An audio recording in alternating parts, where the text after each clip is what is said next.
welcome back po muli sa ating YouTube channel. At magandang araw po sa lahat.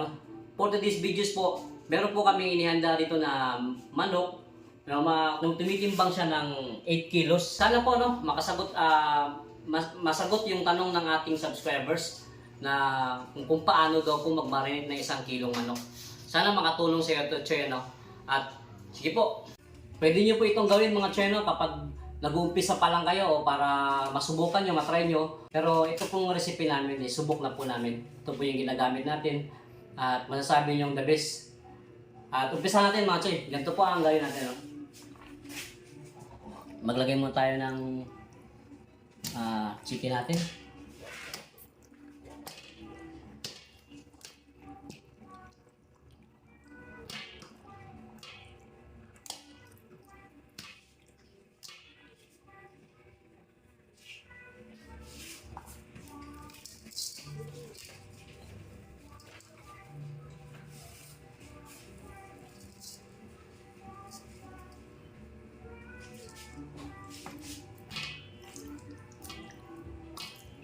Unti-unti natin ilagay para lahat makoting kasi mahirapan tayo mag-alo kapag marami kasi siya mga Choy.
Ipat natin mga Choy kasi kasya sa ulit.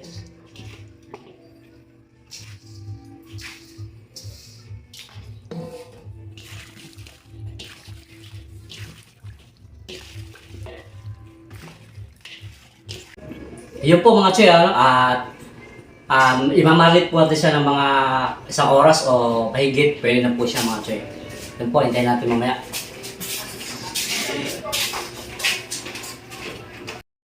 So ayun po mga Choy, naghanda po tayo ng 2 itlog para po sa butter natin. Ang kinagandaan po sa butter mga Choy, nababalance po nito yung natin, yung timplada ng manok natin, Kung maalat yung yung manok mo, hindi na siya magiging maalat dahil po may butter po. Mababalance po yung lasa niya, Yan po yung kinagandaan sa butter at saka yung texture niya po at yung pagiging flaky ng manok natin.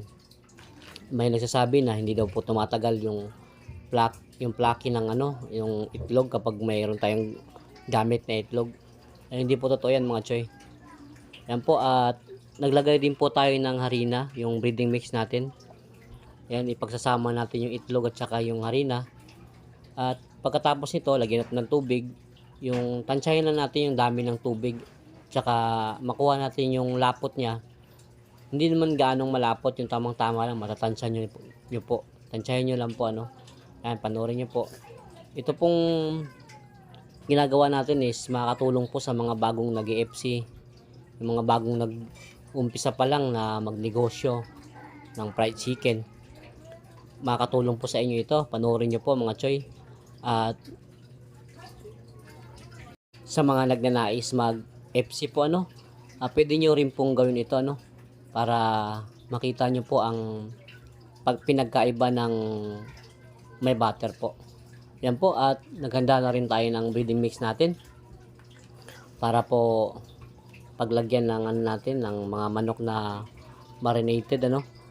Ang gawin po natin, ilagay natin sa butter yung manok natin at pagkatapos po natin ilagay yan lahat-lahat,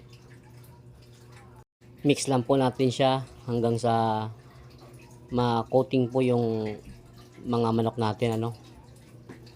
Yan po. Panoorin niyo po mga choy, no, at magkaroon po sana kayo ng idea sa ginagawa natin, ano. Lalo na po sa mga bagong subscribers natin na nagtatanong kung paano po mag-umpisa ng FC. Pagkatapos po natin ilagay sa butter, yan po, ay ilagay natin naman sa ating breeding mix. Pwede rin po nating kamayin, gaya ng ginagawa ko. May iba naman po, pwede natin ilagay sa planggana, tapos yugyugin natin.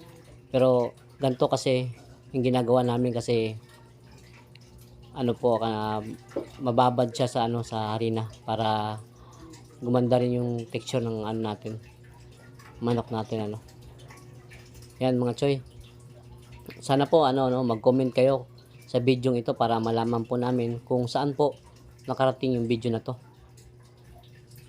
Yan mga choy, bago po natin ginawa yan mga choy, naghanda na rin po tayo ng ng mainit na mantika, nagpainit na rin tayo ng mantika para bago natin matapos yan, mainit na yung mantika para diretso na yung trabaho natin. Ayan mga choy, pag tingin nyo okay na, pwede nyo natin ilunod sa mantika, kagaya ng ginagawa ko po. Ayan, make sure nyo lang po na hindi masyadong malakas yung apoy para hindi po siya masunog, Medyo maliit lang yung pinaglutuan ko kasi ito po kasing namin is order po ito, kaya hindi ko na po niluto sa sa kawali para yung mantika na gagamitin natin hindi gaano marami. Yan po mga choy, sundin nyo lang po yung natin yung procedure natin, para hindi po kayo mahirapan, at kung masubukan nyo rin po, maganda po yung resulta niya. Ayan po mga choy, diba? Kita naman, diba? Ang ganda po ng natin, ng texture ng manok. Ayan, low heat lang natin, okay na po yung unang luto natin. Tingin ko po is pwede na tong pang negosyo mga choy, diba?